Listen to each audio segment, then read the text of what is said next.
Hi everyone, and welcome to another episode of Pitstop Fracas. I'm your host Anik, and today I am joined by Mahad and Nam. How are you both keeping today? We come to you first, Mahad. How you doing, bro? I'm good, man. That was a good race. Usually it's called Snore Rock Hard. Yeah, we're here. You're over it, yeah? You're over it now. It's just done and dusted. We don't need to talk any further about him. Max got his. He wants to end the pod already. Max won. That's it. He just got his win. That's it. Let's not talk about any further. No. But it was good. It was a good race. No. I'm good, man. No. I mean, to be fair, all credit to Max. He done well. He was a race winner at the end of the day. And that's it. Yeah, we might as well cut the pod off there and just, keep it moving. No. I'm joking. It was his first hat trick. First ever hat trick. So he put it on pole, got the fastest lap and race win. So yeah, very, very happy for him. But we'll get into that. We'll get into that as the pod goes on. Yourself, Nam, how you keeping? Yeah, I'm good. I can't lie, this weekend has been mad. England doing a disaster class, qualifying being a snorefest, and Mercedes disaster class. So yeah, fantastic. Oh, and I ruined my new Liverpool shirt. So yeah, It's been a great weekend for me. Well, there you go, man. Yeah, I'm surrounded by Liverpool fans. Oh my lord, help me out. Yeah, but hopefully our special guest can help us out. Perfect segue. Yeah, as I was going to say, if you guys are joining us on the YouTube, you would have noticed already we have a special guest in the house, our very first special guest on Pitstop Fracas. We're joined by Peter from Peter on the Pole at DJ Solenki. How you keeping, bro? What's going on, people? Thank you for having me. I'm honoured to be the first guest on this. And no, I'm not Liverpool, but I'm Arsenal. So what are you, Mahad? I'm Barcelona. I ain't even in the UK. No, I didn't even know why are you Barcelona, bro? Listen. The story's long, but don't worry about it. I've had a lot of success in my life. But at least I'm not a Liverpool fan. I'm happy about that. I mean, we're not going to talk about football anymore. But Peter, just a quick one from you. How you doing? Quickly give us a background to your F1 story. What's your favorite F1 moment, driver, team? Yeah, cool, man. So I've been watching Formula One since about '97. I blame my dad because it was the only thing that we were allowed to watch on TV on a Sunday afternoon. I think Jacques Villeneuve had just won the title, so I was only getting into it just a little bit then, and like all the noise was Damon Hill. But the first thing that caught my eye, we were speaking about it off camera, that the McLaren, the black and silver, the West, that was my go-to livery. And so I love David Coulthard because I thought his helmet was cool. I mean, I was like 7, 8 years old. So I saw that and I thought, yeah, him and Hakkinen, they're my guys. And I hated Schumacher for no reason. I just hated Schumacher. I hated Ferrari. And from then, I've been watching Formula One since then. My favorite moment's got to be when Hakkinen done Schumacher in Spa. I think it was 99. I can't remember what year it was. No, it was 2000. 2000. 2000 Spa, yeah. Was it like a double overtake? There was like a slow, there's like a back marker in between. And when I saw that, because I just thought, that's not physically possible. Like that is a mad overtake if I've ever seen one. So that's the one that sticks out. If someone says to me, what's that? And even Murray Walker's voice on commentary. Those are the couple of things that stick out to my mind the most when it comes to Formula One. And ever since then, I've been Team McLaren. So contrary to popular belief, Hamilton was in my good books once upon a time. And then he turned heel and went to Mercedes. And I was like, you know what, brother? Yeah, we're done. We're done. But of late, I've come back to appreciate. Like when you see greatness and you sort of come to appreciate, you say, you know what, bun it. You have to just give it to him. So I do like Hamilton, nothing against him. But 2013, I was a sour guy, believe me, when it came to him. That McLaren, nice one. Arsenal, bro. So hey, listen, I know McLaren slander here. I'm a McLaren fan. That West car, beautiful, man. Right, you know what? I reckon Hakkinen overtake is the greatest overtake in F1 history. Honestly, trust me, it was him. It was him and him, Schumacher, and Zonta. Zonta, on that Kemmel Straight. Yeah. I remember that. But you know what? On that note, Peter, this must be the highest average age then that we must have had on the pod. This must be quite old, man, because we've got old heads on the pod now. But no, I'm 21. It's good. It's good. Add 10 years on that for me, boy. It's at 21. But yeah, 31, man. Born in 1990. So yeah. Nice. No, man, we got the old heads here. We got the old heads here, which is always good to have, man. We bring that level of maturity to the pod. So hopefully all the youngers, yeah. I hope no, actually even the olders. I hope Kunle and Co are watching this and see our analysis that we're gonna give. But yeah, guys. Anyway, man, let's get into it. French Grand Prix. Max Verstappen, as I touched on earlier, managed to complete his first hat trick. So he managed to get pole, fastest lap, and obviously the race win. But before we get deep dive into that, let's just get our thoughts on qualifying. So yeah, Peter, let me come to you first on this. The Mercedes were showing signs throughout Friday, Saturday that they were relatively quicker. You know, they were showing signs that compared to Azerbaijan, they had that bit between their teeth. But when it came down to the business end on Saturday, I'm talking about qualifying Q1, Q2, Q3, it just seems like Max Verstappen just had that bit of extra pace and was able to stick it on pole. What was your take on that? Yeah, to be fair, I was quite surprised at how good Mercedes were, for example, over practice, especially Bottas. And now whether that's because maybe Lewis was off the pedal a little bit, just learning the car, because obviously they swapped chassis, which we'll get onto, I'm sure later. But yeah, I was surprised at how good Mercedes did look in practice. And then obviously when it came down to the crunch, I wasn't necessarily disappointed because I didn't expect Mercedes to be 2 and 3 like that. I think Red Bull probably looked at that and thought, hang on a minute, what have they picked up in during the break, for example, since Baku? I thought it was it was actually entertaining because I did think Red Bull were going to walk away with it. But the fact that we had a bit of spice towards the end, I genuinely felt like, that's actually made the race day going to be a bit more interesting, especially Perez being 4th, because it's not like he's out of the question. And I think that sandwich between Verstappen and Perez having 2 Mercedes, I thought, you know what, this is actually what we want. Because we know what Lewis is like when it comes to overtaking on a race day. We know what he's like on a race day, period. So if I had Lewis on pole, I would have felt like this race is not going to be that great. But the fact that Max still managed to put it in at the end, I think Mercedes have learned something, though. They are. I don't know what the word is, but they're doing something behind the scenes. And I think, even though they might be a bit disappointed with today's result, I still think at the same time they've gone leaps and bounds to be as close as they are, because they kind of left the rest of the pack, if you get what I mean. So when you look at it, it's just the Red Bull and it's the Mercedes. But then after that, correct me if I'm wrong, was it like a minute that I think McLaren were behind? So there's something they're doing right. And so I wouldn't necessarily worry too much. I think Bottas was just showing early signs of what Mercedes have done over practice. And I wasn't too disappointed to see them 2nd and 3rd. I was actually pleasantly surprised. Yeah, no, I think that's perfectly summed up, to be honest with you, Pete. And in hindsight, having Perez qualify 4th in the race, it reaped its benefits, because they were able to use Perez, Red Bull, to great advantage. And obviously he threw that little spanner in the works that obviously gave Mercedes that little headache, which eventually helped Red Bull in the long run. Now, I'm going to come to you quickly on this. The chassis change, Mercedes, there was a lot of talk about it this week. Now, whether, that was Bottas talking big, whether that was Mercedes, being open about their tactics and the way in which they allocate their drivers each car. What's your take on this? There was a lot of talk about it. So, yeah, we'll be keen to get your thoughts on that. I think this happens quite a lot anyway, just behind the scenes with other teams. I just think they're not as open with the whole chassis change anyway. Whether that helped or hindered them, who knows? The Red Bulls were killing them anyway, so I don't think it really gave them much of an advantage on that sense.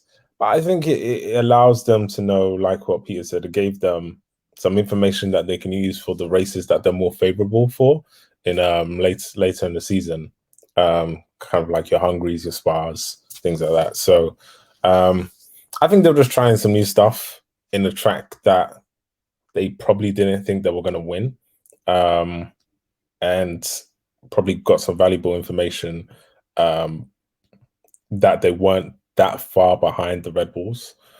So yeah, apart from that, I can't really speak much on the change. I think the hype around it was much ado about nothing. I'm sure other teams do this anyway. I'm pretty sure Ferrari used to do it back in the day, but don't quote me on that. But yeah, look, it's one of those things. It was being talked about a lot before qualifying. As soon as Lewis finishes ahead of Bottas, talk goes quiet, and we all turn our attention to the clouds, the heavens. We're all hoping for rain on race day.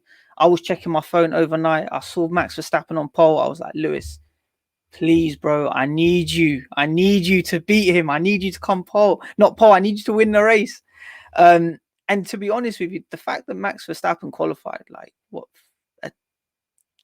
3/10 of a second ahead of Lewis, it just made me realize that, yeah, you know, when Max has got that car underneath him, I think around this circuit, he is much quicker. So I was probably hoping for a change of conditions, obviously, in terms of weather that could probably help Lewis in terms of winning the race. And, you know, fast forward to what, 2:00 our time on Sunday, when they did get off the line, it was a fairly routine start. Max Verstappen, in my view, took a slightly inside line, which kind of put him off into the first corner. And obviously he went off, which allowed Lewis to take the lead. And then from there up until the first sequence of pit stops, it was, you know, fairly straightforward. And it seemed as though Lewis had built that buffer of about 3 seconds. And I thought, yeah, okay, I think Lewis has got it here. But Mahad, I'm going to come to you on this. Those early exchanges between Max and Lewis, Max running wide at turn 1.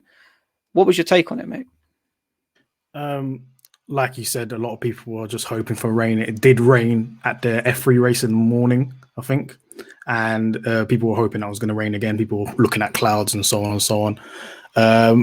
It was decent. It was a clean start. Usually it's not really a clean start. Paul across something usually happens. Somebody just knocks into somebody. Mm-hmm. But everybody was in position apart from Max. That kind of like, I think with turn 2, usually people don't go off on turn 2, but I think it's the lack of grip. There was a problem on the opening laps, getting heat into those tires and getting the grip around the track. And even towards the end of the first lap, I think Lewis did a little slide as well. I think those type of races where the tires are being punished quite a lot, it really, really just depends on strategy and how it's going to work. And it was really about the timing, because it wasn't going to be a case where Max was just going to get speed out of nowhere and there's no opening exchanges. It was just about staying within range and keeping within close distance. You could already see that the Red Bulls and the Mercedes was just flying off. They were just gone compared to the rest of the pack. And then like Peter said, by the end of the race, it was like a 54-second gap between fourth and fifth, which is ridiculous. That kind of just shows the levels that where these Red Bulls and the Mercedes are. But the open exchanges were quite quiet. I feel like that they were just readying, okay, whose strategy is going to come up on top. And even though Max did make that mistake at the beginning, he did well to keep in touching distance to Lewis. I wanted to ask you a quick question. Do you not think Max at the start, though, staying on the left-hand side into turn 1 was the big mistake? Because I don't know, I've never seen drivers sort of hug the line and then try to make that turn. Yet every car was struggling with understeer. So why would he choose that side of the track? I know that's where he starts, but why doesn't he not cross over to Lewis's end to get like a bigger space to turn? No idea. He didn't take the approach well. You have to set yourself up, at least in the middle, to take turn 2, exactly. The way that track's set up. So maybe a little bit of naivety on him. Like he just maybe didn't want to get anywhere close. He didn't want to lose position to Lewis. But he kind of set himself wrong. Sorry, that's the first thing I noticed was he's not even in the right line. I know it's not the racing line, but at least do half. Do you know what I mean? At least be like in the middle, as you're saying. Because for me, that's what just kind of left the open goal for Lewis to pass. It was not a hard job at all.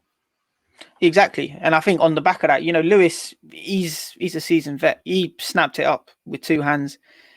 And I think as the race progressed through that first section. You know, he built up a buffer of about 3 seconds heading into, you know, the first round of pit stops. And I think what we saw, I don't know the lap off the top of my head, but what we saw was Bottas pit first, and, you know, switch obviously to the hard tires. And then 1 lap later, you saw Verstappen pit. And then a lap later, you saw Lewis pit. And it was quite clear to see, quite different to Monaco, of course, that the undercut was a favourable advantage here. And what we saw, that Bottas obviously remained position after the first sequence of pit stops. Verstappen leapfrogged Hamilton, obviously into first place, and Lewis slipped back into second. But I'm going to come to you on this, Nam. There can be a lot of finger pointing in here.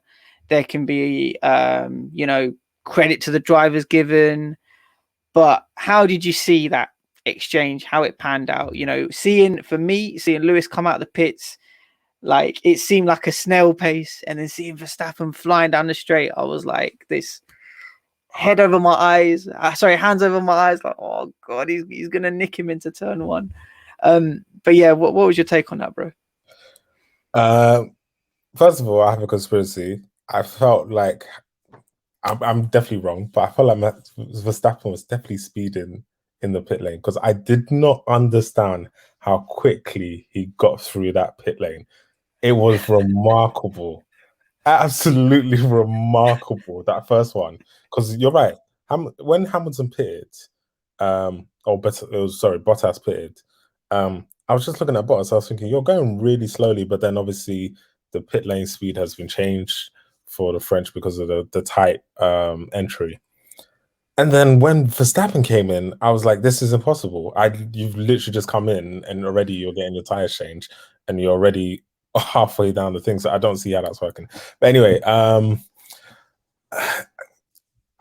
Mercedes need to listen to their drivers a little bit more when it comes to strategy, because their strategy today was an absolute mess. An absolute mess. Even me, I was thinking, for just as a lame person looking at Formula One, Paul Ricard is very harsh on your tires, right? So for me to go through a one-stop strategy at a race that has been synonymous with punishing your tires, with all the hoo-ha and palaver with Pirelli last race about just the conditions of the tires, I would have thought, maybe let me be more conservative. What annoyed me as well was when I heard the radio from Lewis Hamilton saying it should be a 2-stopper, or bring me in now, because it potentially might be a 2-stopper. And for them to not do it really annoyed me, because it was like, you guys did this magnificently at Barcelona. Yes, Barcelona. You did it magnificently at Barcelona. Ever since then, you've just been shitting the bed. And I just don't get why you're doing that. So it's just been a mess in regards to that. So to be honest with you, I think Barcelona, that was not a masterstroke from Mercedes. Mercedes put out all these YouTube videos 2-3 days later to show what was going on at Brackley, and you know, on the pit wall and whatever, and how it was a masterclass. Barcelona could have only been done if Hamilton was behind the wheel. Only he can come out only he can do a 2-stopper at that Grand Prix and come and chase down Verstappen at 1.5 to 2 seconds a lap and overtake him. Bottas isn't able to do that, but Mercedes will make it out like it was some sort of masterstroke. No, I absolutely agree with you with that. Yeah, but on the basis of where they were in this race, they were in exactly the same position, similar kind of situation where Hamilton has called that he wants to come in.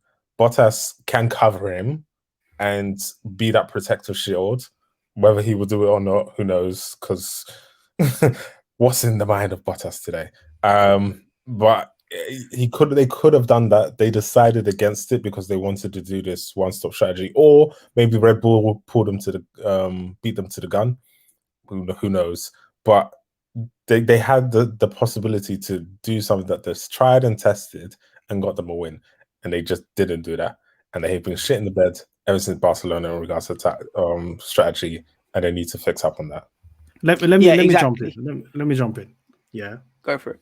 Mercedes strategy team, yeah, they're doing too much, man. They want to be seen as Houdini. They put these videos out like they want to make another YouTube video. That's what it is. They just want everything's content. They want to make another YouTube video. Like, yo, look what we did. We saw that. Listen, we had presidents there. We saw Ricciardo do the undercut on Sainz and Gasly. So that happened before any of that. So we saw the undercut works. So why not just bring in Hamilton first instead of Bottas? Exactly. It doesn't make any sense. Can I defend Mercedes on this? Do you know what I think the big problem is in difference between what you said about Barcelona? I think if you remember Barcelona, Perez wasn't quite up to grips with that Red Bull. And I think he qualified, he qualified maybe P8, P9 in Barcelona, right? I think the big problem Mercedes are now having to work out is how do we not fight not one Red Bull, but two of them? Perez has thrown a big spanner in the works this season. And I think that is making Mercedes do backflips where they're trying to outsmart Red Bull and it's probably not working off. I genuinely think the reason why they didn't do what seemed obvious in our eyes to do is because their fear was Sergio Perez. Because all of a sudden, he's just come from a race win, obviously a huge amount of luck, but he was in the top 2, top 3 in the last race. And then in this race, he was a major key in Verstappen winning this race today. Because if they did, let me get onto that. Yeah. So, are you saying that so in the position of what Perez was leading the race, they kept Perez out for longer, for example, yeah? Are you saying the reason why they potentially might not have gone for that 2-stop undercut was because they potentially believed that Perez was going to be, they would have just switched to Perez for the win, or like, not because necessarily. Go on. So no, you go ahead. Because I don't personally think that Perez would have made it anyway, because he wearing medium? He was on mediums, right? He was on mediums, yeah. Those tires were going. They were going. And every single pit stop and tire from the midfield who was on mediums, their tires were just disintegrating anyway. A la, was it Ricciardo doing the undercut? So I don't see why you didn't use that strategy and go, oh, well, Perez to me is a non-issue. Let's go for the undercut and worry about Verstappen. Because even if they're gonna try and use Perez or something, the main goal for Red Bull right now is Verstappen and getting the most points as possible.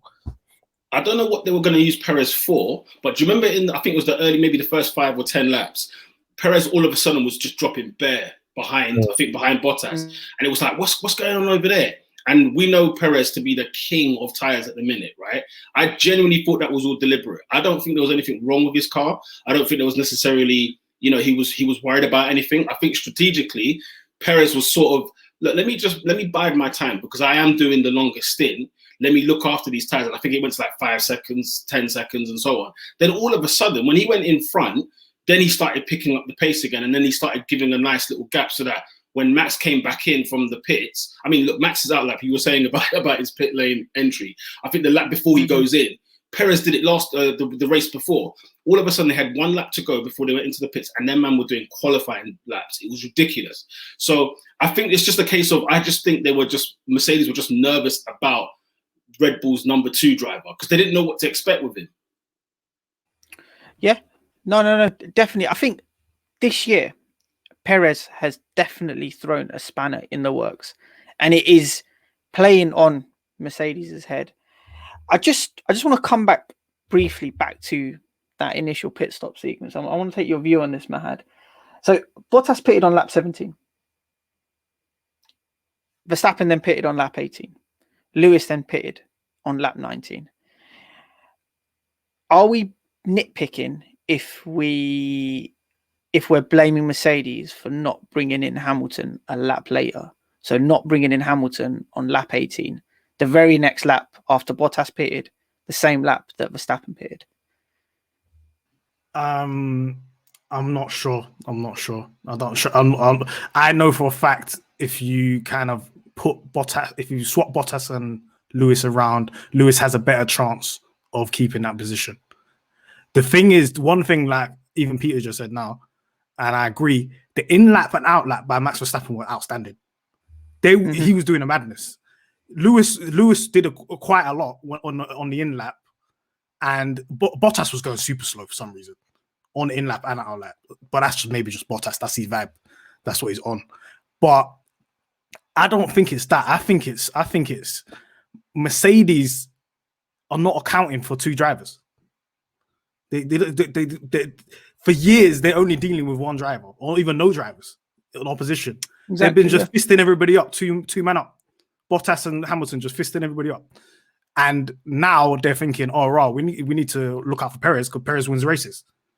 So it's frazzling them a little bit in terms of strategy, in terms of, okay, when do we pit? When do we not pit? They're second guessing themselves. Usually they're quite sure that they're not even interested because they're already 1-2 and they're far ahead of the rest of the grid. So they don't need to worry about it. So what happened, what the situation is, I think, is Mercedes on the whole, that car is an outstanding car for the years. So the strategy, the dependency isn't really on the strategy. You know, the car is just outstanding, and you have outstanding driver Lewis Hamilton. So that is your strategy right there. When now the car is I don't know, the car is a little less good, the Red Bull's better, you are depending on strategy now. So your strategy has to be, the strategy ain't been on the spotlight for Mercedes. From the start of the year, it's not been on point. I'll be honest with you. It's not been on point, and the strategy team has not been under the spotlight for years. Hamilton's just bringing it home from. And now, I don't know whether they're just saying, oh yeah, Hamilton could do it for us. They could bring it home. It's not worries. They're telling, oh, go on, Lewis. Hammer time, whatever. Hammer time might not work because your strategy shit. Yeah, I mean, sorry, brother. I just want to quickly add to this. If you're watching on YouTube, you would have noticed already. I've switched it already. The Mazepin Award. You know, we're mixing up the agenda here. Mazepin Award's already gone to Mercedes. If you hadn't known already, considering by the way where you're sort of discussing their errors and strategic handling since not just this race, but since the start of the year. But yeah, continue, Peter.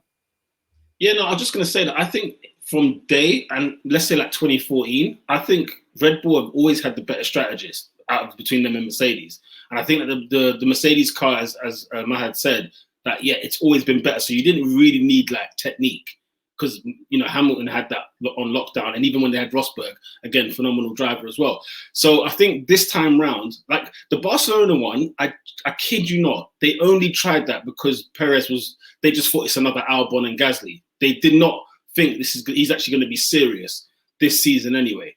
And I just feel like Mahad said, they've not prepared for two drivers. And I think the minute they saw that race win was more than just, you know what I mean, for that weekend. Now the championship, as well as, and I think more importantly for the Constructors' Championship is under massive threat. I don't even see Mercedes winning it at all. They're not winning it. Yeah. They're not winning it. But we could comfortably say that Mercedes has lost the Constructors' Championship. Because if it's not the strategy, it'll be Bottas. And if it's not Bottas, it'll be the strategy. So they're going to have to make a choice. And the choice between Constructors and Lewis winning the title, and they're always going to pick Lewis winning the title. But yeah, it just depends. It just depends what you can bank on more. Are you going to bank on both your drivers delivering for the Constructors, or are you going to bank on Lewis delivering to the highest degree, or Lewis delivering to a T the strategy that you want? And Lewis done that exactly today. Like, they told him, look, we're going to stick to a one-stop strategy. Only you can deliver this for us. And he done that exactly. Bottas obviously was complaining, and I know we're going to get onto it later on in the pod, that, oh yeah, I need to be two-stop. But as soon as, you know, shit hits the fan, Mercedes goes to Lewis. Oh, Lewis, okay, we need to try and make a one-stop all work. Only Lewis can try and make those hard tires work and stretch them to the end, despite sticking behind Verstappen after coming out from the first sequence of pit stops and getting all that dirty air, ruining his tires, X, Y, Z. But yeah, sorry, Mahad, continue, bro. Yeah, I just think they're in a predicament at the moment. They're going to have to decide, okay, because what they're doing, what Mercedes is trying to do at the moment is they're battling somebody that they've not really battled in a long time, plus thinking about 2022. So they're saying, oh, we're not putting any development in the car and so on and so on. But does that mean you have to sacrifice constructors this year for that and hopefully deliver number 8 for Lewis? And whatever minor upgrades you want to do, you just put it on Lewis's car and just say, oh, we're just going to do a 1-car thing and just back Lewis the whole way and forget about constructors. Because I think with the acceleration of the Honda engine and stuff like that, and now that Red Bull actually have a competent driver in Perez in the second seat, it's looking sticky. It's looking real sticky for him. Yeah, I agree totally. I just want to finish up on the Mercedes point. I'm going to come to you on this, Peter. When the drivers were complaining about, the hard tires not being able to last to the end of the race, they then, Red Bull blinked first, brought in Max Verstappen. Should Mercedes have done the same with either one of their drivers? I think you'd have to say at least one of them. You got to roll the dice, because I think, from the engineers' point of view, they probably looked at it and said, no, this is a big risk. Let's not do that. Let's stick to what we wanted to do, because 9 times out of 10 we get it right normally. And I think they trusted their own eyes. And obviously when you're Lewis or Bottas and you're in the car, you don't quite see the whole picture. Do you know what I mean? You're caring about what's happening to you right there and then. But, the engineers and so on, they see the bigger scale. They see what might happen 10 laps time or 20 laps time or whatever. I think the thing is, hindsight is so 2020. At the time, I didn't think it was like they've got a bank on it. But I think maybe throw one of them in there just to see, like, okay, then you can compare and say, do you know what, which one was actually the better decision? Personally, I don't think Mercedes would have won the race either way. I do think Verstappen still had it on lock in terms of, besides his mistake in lap 1, I still think, like, the way even he caught up with Lewis. I mean, like, I don't know if people spoke about it enough, but how he caught Lewis, I think, when did he pit? Was it 15 laps to go? Maybe 20 laps to go to do that second stop? And, like, the time he was eating in lap by lap, 6 seconds behind, 5 seconds. I couldn't understand that. For me, I was a bit like, okay, maybe these tires are that battered, as Lewis is saying. But how many times have you heard Lewis say things and then it's just for the, it's for nothing, because he complains, he worries about stuff that isn't necessarily anything to worry about. So more time, I just thought Lewis was playing his game. And then, I was surprised because there's only 1 lap to go, and if it was 1 lap less, Lewis wins the race, and we would have been sitting there thinking, oh, he's just playing us. Yeah, no, perfectly summed up. And that's the perfect segue, Peter, into my next question. With 1 lap to go, Max Verstappen manages to pick off Lewis Hamilton. Now, if Valtteri Bottas could have defended a bit better when Verstappen was chasing him, or hold him off for maybe just an extra sector or even an extra half a lap, Mahad, are we seeing a different race winner? Did Bottas do enough to cover off the threat from Max Verstappen as he was chasing him in the latter stages of the Grand Prix? Let me take it back a little bit, because let's talk about when Max pitted the second pit. I think it was lap 34. He was 14 seconds behind Valtteri Bottas. And this guy made up the time in 8 laps. Do you know how fast this guy was waiting?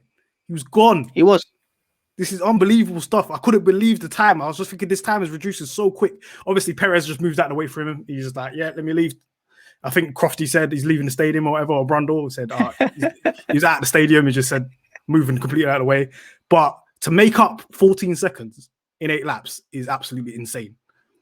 I know Bottas' tires were worn out. He was complaining. He wanted to get pitted. He had no front wheels at all. But you kind of have to take one for the team a little bit and just put your car in an awkward position for Max on those corners. I know, just make it a little bit difficult. I think in either way, Max was going to dop you. Whether it was on that corner, I reckon on the later on that lap, he was gonna dead him off anyway. The DRS was there, fresh tire. Couldn't have. Why? Because it was down the Mistral straight. Yeah, so the second DRS zone, he was chasing him, but he wasn't close enough. He came from so far back, and Bottas decided to move into the center of the track, which compromised his line going into that chicane, which then meant that he, obviously on those harder tires, it goes on to the marbles, and once you're on the marbles, it leaves you with less grip coming out of that chicane. It puts him offline. Verstappen, taking the racing line, had the grippier tires, just used that power to accelerate past him. In my point of view, Bottas stayed on the racing line, knowing full well that Verstappen was just too far behind on the Mistral straight to get to him, I think he could have just done enough and maybe held him off for maybe another 1 or 2 laps. Let me ask you this, Anik. Did you watch Baku? Does Bottas know about racing lines? I don't think he knows about racing lines. He doesn't know about racing lines. Because he was getting cooked in that race. He don't know no racing lines. He was driving. Lando Norris is saying this guy's driving dangerous. He's moving. He don't know no racing lines. So true. why do you expect him to know racing lines? Well, later on in that lap, he would have overtook him. The funniest thing as well, Max was driving that fast on mediums that were used. They were used mediums that he used in qualifying as well. Yeah. Very well. That's how crazy this is. When you look at the end rate, for anybody that's out there, when you look at the end of the race, when he parks up, them tires were dusted. Unbelievable degrading on them tires. They were finished. But I don't know. Bottas was put in no man's land by his team. Because listen, if he wants to do a 2-stopper, let him do a 2-stopper, man. Don't put him out here and embarrass him. He's going to embarrass himself anyway. But don't give us a reason to allow Bottas to say, it's not his fault. Listen, Max is a better driver than Bottas. We could say, he could have held him up, so on and so on. But if my grandmother had wheels, she'd be a back. That happened. Nam, go for it. So Bottas turned around and he said, "Why the bleep did no one listen to me when I said it would be a 2-stop?" So I'm going to change my tune because before the pod, I was defending Bottas. I've just now signed into F1 and I've looked at some of the data that was on there. You're right. Verstappen was on 3-year-old tires. So he put on 3-lap-old tires when he pitted when he did his second pits. And with those tires, he basically ate up the time that in front where Verstappen ate up the time behind Bottas. And you're right. Remember what I said about Bottas at the beginning, the first ever pod I came on? What? That he's a dangerous driver. He's a dangerous driver. And that's still wild. It's not wild. You're taking back from Mazepin or something. No, let me finish. I believe you, but it's a bit nuts. I didn't necessarily say that he's a dangerous driver that is going to kill someone, but he's a dangerous driver because he won't stick to what he is assigned to do. He never gets the assignment correct. He never ever does. He's always got the assignment. Fails on purpose, yeah. You don't read the briefing pack. No, he doesn't. You don't read it. He looks at it and chucks I'm doing my own race. Yeah. That's his favorite line. I'm doing my own race. I do not get why. You're right. He moved into the center of the line. Maybe it's the wind. Maybe it was he just wasn't sure how his tires were going to do around the corner. Maybe he thought that Verstappen was going to take the inside and kind of make it stick round the chicane. I don't know, right? But Bottas, like I said before, Bottas is not staying at Mercedes. He knows they've burnt his contract. They know that they're gonna get their insurance plans to pay him off, get rid of him, hide the body, and get Russell in. They all know this is gonna happen. So this just needs to end. Bottas needs to. I can't trust Bottas as a human being. I can't trust Bottas to do anything for Lewis Hamilton. I just can't do. I can't trust. He doesn't. Does he kneel? He doesn't even kneel. So we're judging people of day. Does man kneel? Okay. If you don't kneel, it's out of there. I can't even trust him on that. So it's all of this stuff with Bottas. Yeah. Previously, when I saw the race, I thought maybe the strategy is more culpable to the effects of the race than Bottas. But you're right. Bottas could have edged him out. He could have made it uncomfortable for Verstappen, but he literally just moved out of the way. And if a man can move out of the way for your rivals, he's my foe. He is my enemy. he is clearly now. I guarantee you, when Lewis looks back at the overtake that Verstappen did on Bottas, he'll be disappointed because he knows that Bottas could have done better. And in hindsight, when you look at it, it's like with 2 laps to go, he gets overtaken. Bottas could have done a bit more than, as you said, hindsight's a wonderful thing. He could have been different. Because even this historically as well for Verstappen, when he's under pressure, just with another driver, he's prone to make a mistake. Whether that means he slides or he gets very uncomfortable. When the race is given to him, that's when Fiat 500 Twitter thinks that he's the best driver in the entire world.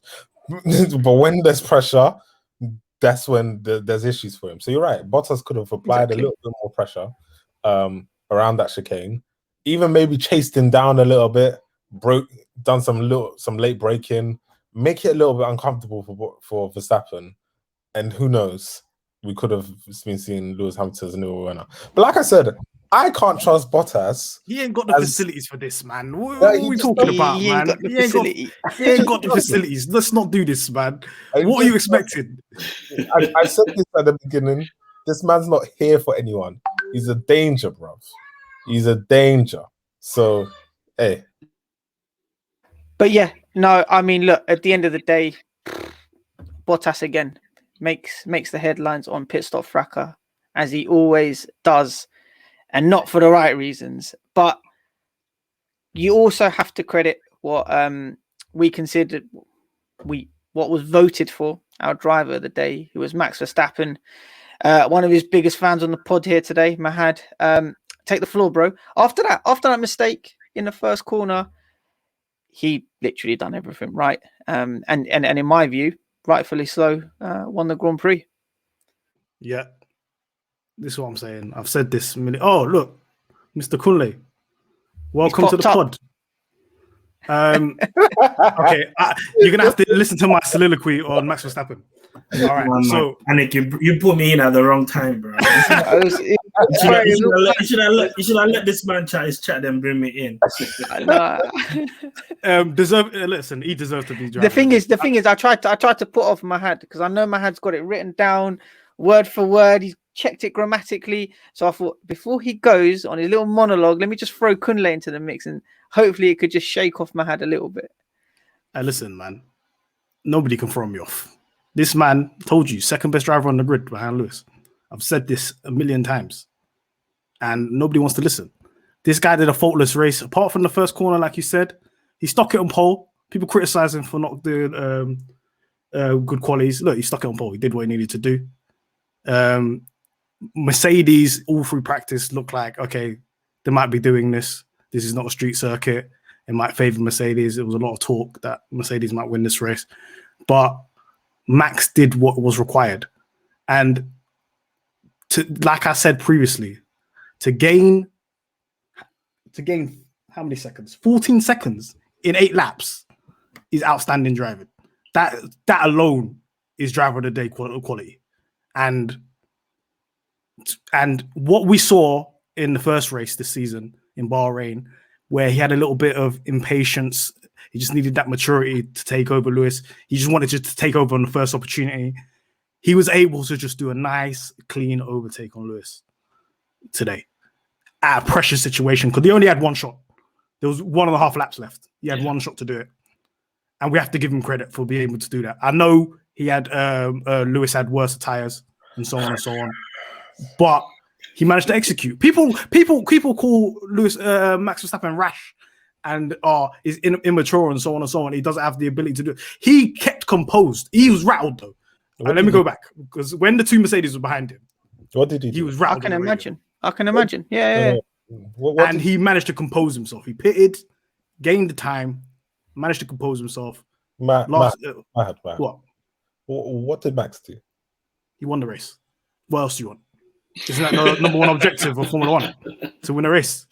Facts. I'm sorry. 25 points on the board. You've done what you needed to do.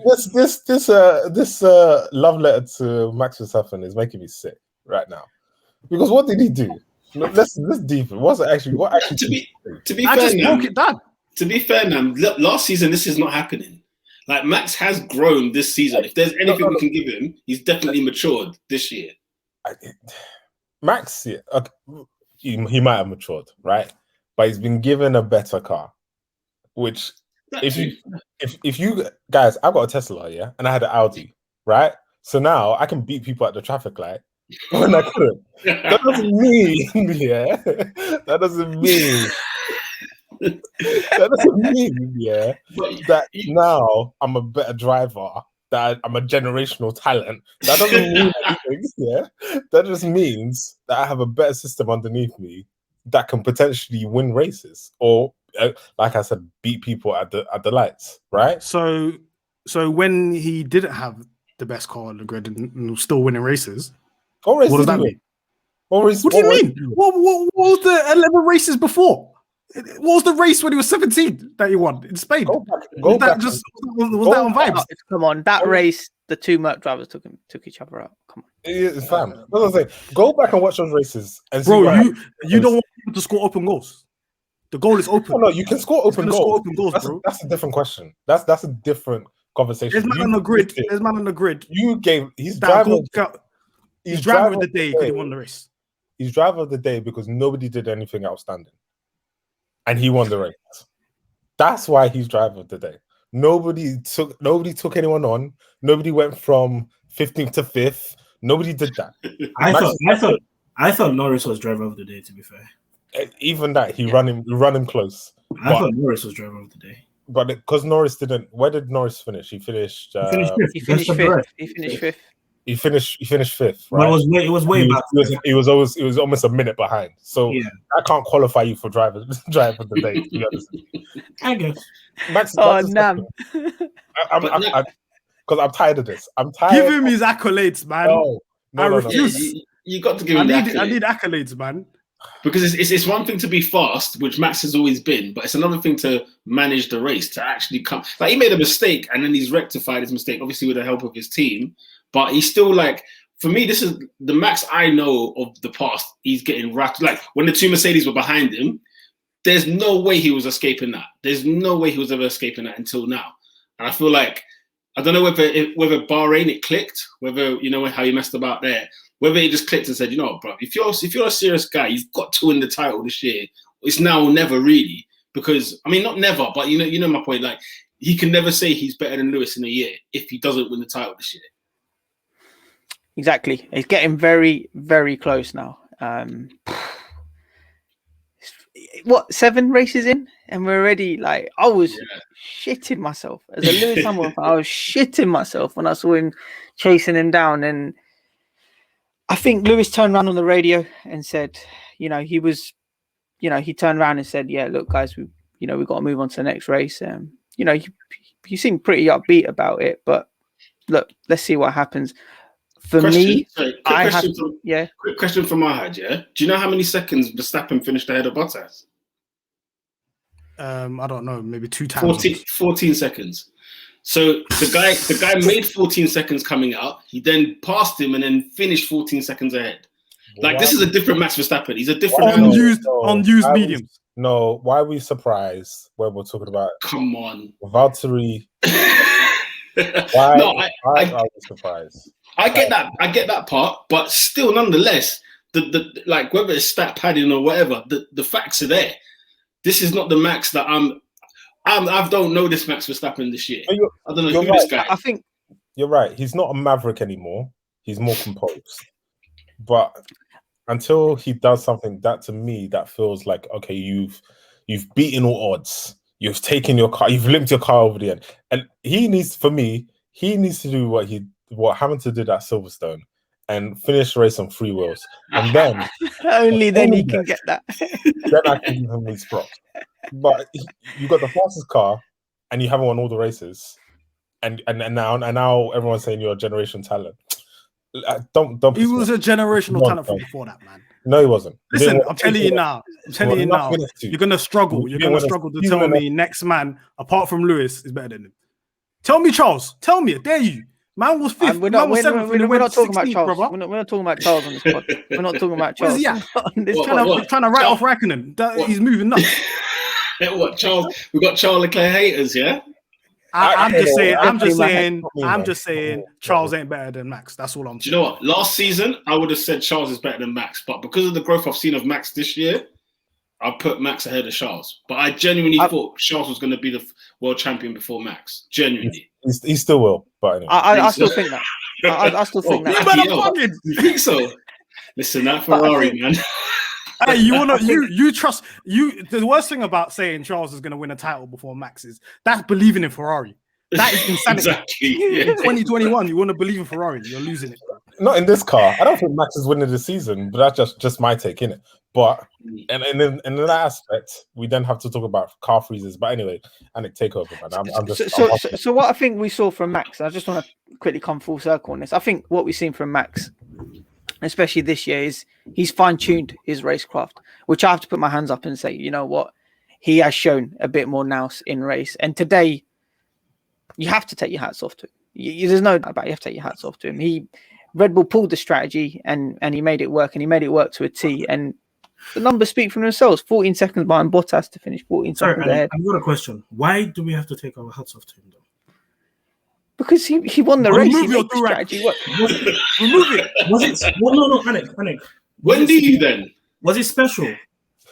It wasn't special. It wasn't special. It wasn't special, but he's shown me something. He's shown me the racecraft that he hasn't shown before. Anik, listen.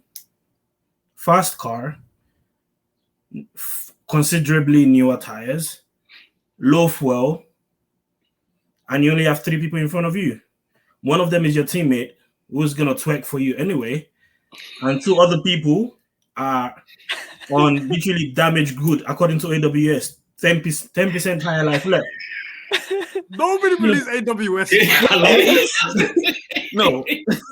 Now, Kunle, question though, yeah? Lewis Hamilton could have a race exactly like Max did, and we're taking our hats off for him. No, he doesn't always have to do a special race, and I'm just saying, let's keep the same energy. No. The thing is, yeah, I understand, but why? I don't feel like he's done something that has not been done before.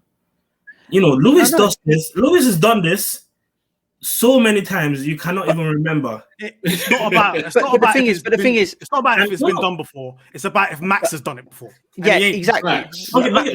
Max hasn't done this before. All right, so I'll give you that credit. He has not done it before. Whose fault was that? Mercedes. You could argue him. You put your fingers on a lot of people. You could argue him. You put your fingers on a lot of people. Yeah, I'd say him. All right. You know what? You might want me to take my hat up for him. No, keep your hat.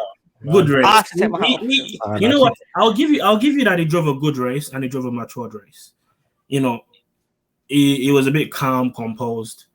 I wasn't listening to all of the radios, but I'll say this again and again and again. To be fair, he couldn't listen to his own radio either. So yeah, the radio. I mean, whatever that was, I don't know what Red Bull was. Maybe they were using some dial-up internet in 2020. Red Bull told him to move his mic while he's driving 200 miles an hour. Yeah, I don't. You mean move your mic? I don't know what that was about, but you know what, Kunle? You know what though? Like first 7 races, yeah, Max has either finished first or second, except for was it Baku, which wasn't his own doing, right? Yeah. So personally, we usually get a Max who might have a race win 1 week, he might finish third 2 weeks later, and it's like, you know what I mean, 2 wins in the whole season. My man's got 2 wins in the first 7. He's got top 2, if not all podiums besides his retirement. One of the wins was gifted to him, but okay. Facts. Even still, like at the end of the day, the stats will show he got 25 points. He did get 25 points. I'm not taking that away from him.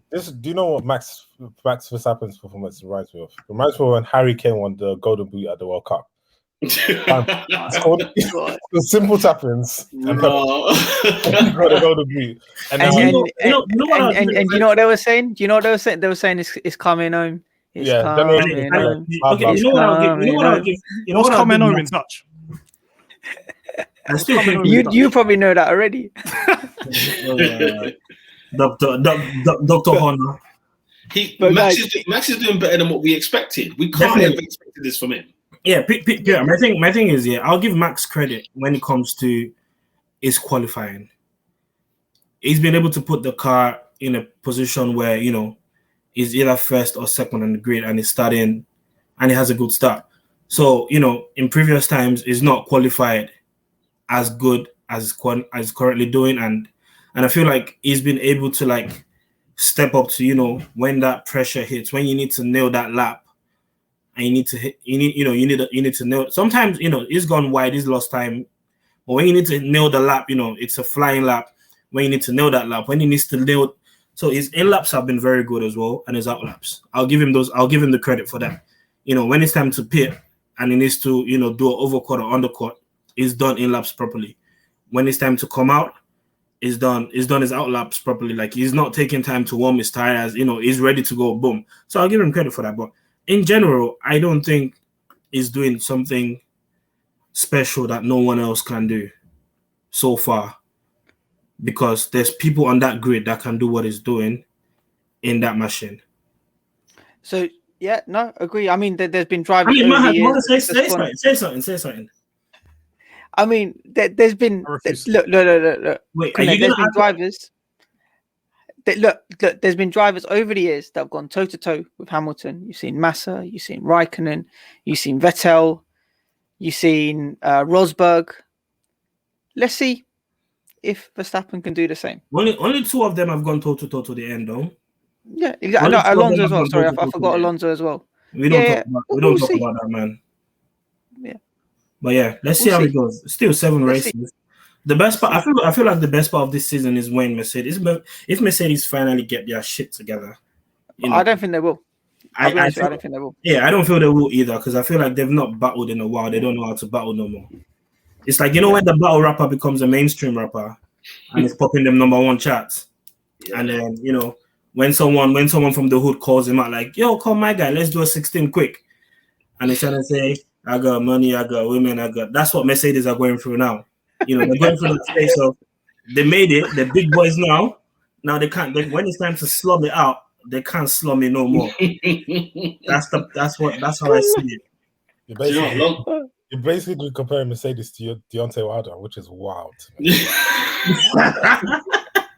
The fact that it's a long season, I think it's Lewis has got this all day. He'll play the long game, man. Like, Max's inexperience will come. You know what I mean? It will show towards the end of the season, and that's not his own fault. It's just Lewis has got 14 years on the guy. Do you know them ones? So, you know what? I think long term. I agree because Lewis of old, or Lewis, I don't think Lewis sees it as it's time to go for broke yet.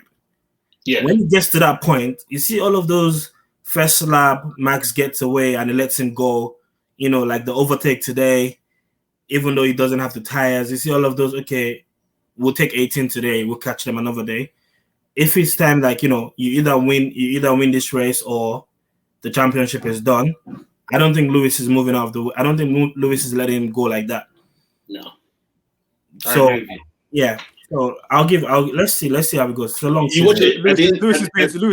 Lewis is being too nice, because on them last laps, if that was Schumacher's taking out Max Verstappen. Yeah, he's taking them both out. Nobody's winning. If I can't get points, nobody's getting points. Everybody's going. Bottas is winning. Bottas is winning the race. That's what again, like I said, you know, when you eat good, when you know what the good life is, you're like, okay, I'll take my time. I'll catch you up.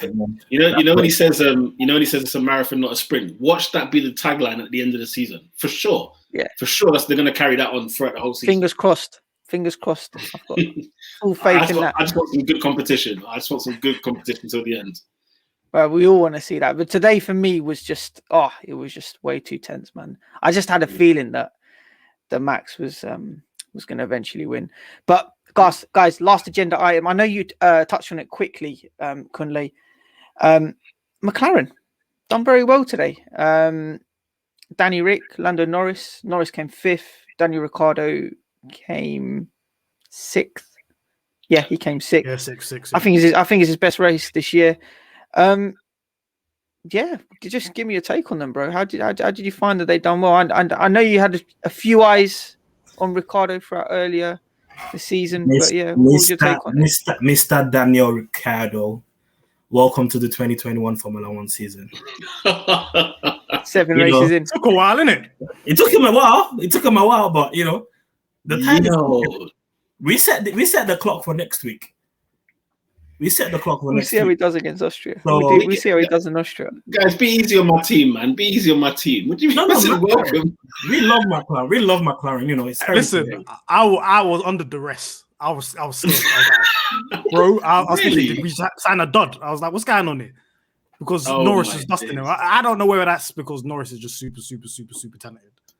But Daniel Ricciardo just didn't look comfortable in that car for a while. But today was extremely promising. I love the fact that how many people did McLaren dunk on today? It was beautiful. I feel like beautiful.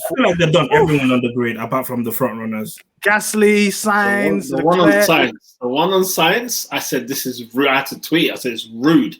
The one that Ricciardo done on Science was bad. My favorite one was the first Alonso one when Ricciardo came. Boom. Norris out of nowhere. Boom. Boom. That was. Listen, Alonso didn't know what was going on. That's always he had no where did Norris come from? He's like, what? No got docked twice in 2 seconds. Yeah. Oh man. They were outstanding. I was so proud. Brilliant. Yeah, brilliant. Yeah. And any final words, Peter, on McLaren? I know there's so much more that we wanted to discuss and from the race, but yeah, let's just wrap it up with McLaren. Yeah, no, Ricciardo, of course, is just getting used to what kind of a machine the McLaren car is. And I remember even Sergio Perez, when he joined McLaren at the time, he said, man, this is a different animal. Like, you got to, it's not easy to sort of sit and work with. And if you remember Norris's first year, again, he was just learning and learning and learning. I think the fact that Norris is, when you see him behind the scenes, he's always in with the engineers trying to work out every little last drop of that McLaren. And I think it just goes hand in hand. He's super talented, but he's a quick learner. And and also McLaren's car's getting better. Let's keep it a buck, because when Alonso was there, holy smokes, I don't know what that car was. But then now that as time's gone on, like everybody's kind of growing with it, and Ricciardo's obviously just new to the par. And when Ricciardo's, it's a long season. So Ricciardo, I think after like 15 races, we're going to see him and Lando really battle it out for 4th place, I guess, 4th or 5th place in the constructors. I think, whatever Zach and what's my man's name? The other brother, I forgot his name, Seidel. Whatever them men have been doing since they came in, they've just been making, make it make sense. For them, it's a simple game. And I'm so glad, because I was staring down a barrel. Mahad, you were talking about this before with Ricciardo. I remember when Alonso was in that blacked out Mercedes, in the blacked out McLaren, the Stoffel Van Dorn era, even the Magnussen era. Man, I was seeing hard times with that. I was in pain. I was in severe pain. Oh my God! I never watched it, man. I was fuming. I was just living off Lewis dreams. It's a horrible. When you watch like when you watch like Drive to Survive of those first couple of seasons, and they bring you back to that McLaren, and you're just like, oh God, please get it away from me. Do you know what I mean? It was tough. So yeah, I think McLaren are onwards and upwards. They will finish 3rd in the constructors. I don't see Ferrari even getting a sniff. Like, it's all noise with Ferrari at the minute. I don't believe in them at all. Not at all. Yeah, the Ferrari is not going to get better. They stop making improvements. That's it. So, yeah, that's it with them. Yeah, there you go. They had their time. Sorry. Before we cut off, Peter, you're saying one of Lando Norris or Ricciardo is going to finish 4th? Yeah. Were you training Bottas then? No. Listen, I was going to touch on Bottas when you not spoke about it. Bottas has said, I'm not here. He's goating you. Don't do Is he goating me? Yeah. Say what you want to say about Bottas. Do it, bro. Listen, Bottas doesn't give a damn. He doesn't care anymore. And I'm going down conspiracy road. The way that Verstappen took over Bottas, it's not called defending. We don't call it defending where I'm from anyway. And so he's literally turned around and said, bun all this second driver business and rare. And when the team didn't listen to him about 2-stop strategy, he thought, screw this. I'm not here to play no tag team, bun all of that. And I'm not going to say he let him through, but he just didn't try. Bottas does not give a damn. He's going to collect the money all season long, and he's not. I mean, how does he finish 14 seconds behind Max at the end of the race? Embarrassing. You know what I'm saying? It's a joke. So for me, Bottas for 5th, 6th, 7th. You know what I'm saying? Even Leclerc might pip him. Do you know what I mean? Hey, that's wild. That's DTM Bottas. Let me know. Max. I said this at the beginning of the year, and Kunle said I was a wild boy. Do you know what though? In all seriousness though, in fairness to Bottas, and that sounds hilarious, but something's wrong with him mentally. I think there's something genuinely wrong. Very dangerous. Like even that's dangerous. Like even the whole Drive to Survive series and whatnot, that's not been good for him. It's not been good for him at all. And now I think it's affected him, because I think before he was happy to play second fiddle. Go look at the smile in 2019 and 2018. That guy was living on ice. It's different. Now he's like, all of a sudden now he cares about everything and anything. Whereas before nothing fazed him. Is Bottas on Twitter? He can't He was be. checking socials, man. He was checking socials. That's on what it is. He needs to follow Vettel and come off. Yeah, that's what he needs to do. Yeah. Oh, hey, listen, Hamilton, the destroyer of men. This is what he's on, man. man made Rosberg walk out, bro. Hey, let's see if the same happens too.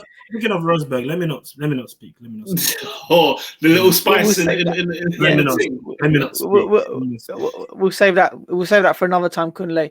Kunle, we appreciate you jumping on. Sorry, man. I got stuck up in traffic. Yeah, obviously at old man hours, we thought everyone's always stuck in traffic, we started. It was we started at the top of the pod by saying the average age was around 30 odd. Kunle jumping on has raised it even more, but we won't go into that in any more detail today. Guys, it's been a pleasure. Peter, thank you so much for jumping on. Thank you for having me. Thanks for coming on. I appreciate it. Thank you. Peter, one last thing. Anything you want to quickly plug? Yeah, just follow my YouTube channel, Peter on Pole. It's my F1 channel, and on Twitter you can follow me at DJ Solenki. So I do a few other stuff. I talk F1 on there as well, but I talk a whole lot of stuff on there as well. So yeah, follow me on that. Yep, definitely check out Peter. He's got some great content. Always uploading, always a good laugh, as well as interesting analysis as well. But guys, that's all we got time for today. If you haven't already, follow us on the YouTube, follow us on Twitter at Pitstop Fracas. Get involved. I know there's a lot of topics that we didn't manage to get involved in today, but it's been a laugh as always. So yeah, guys, until next time, peace. Peace.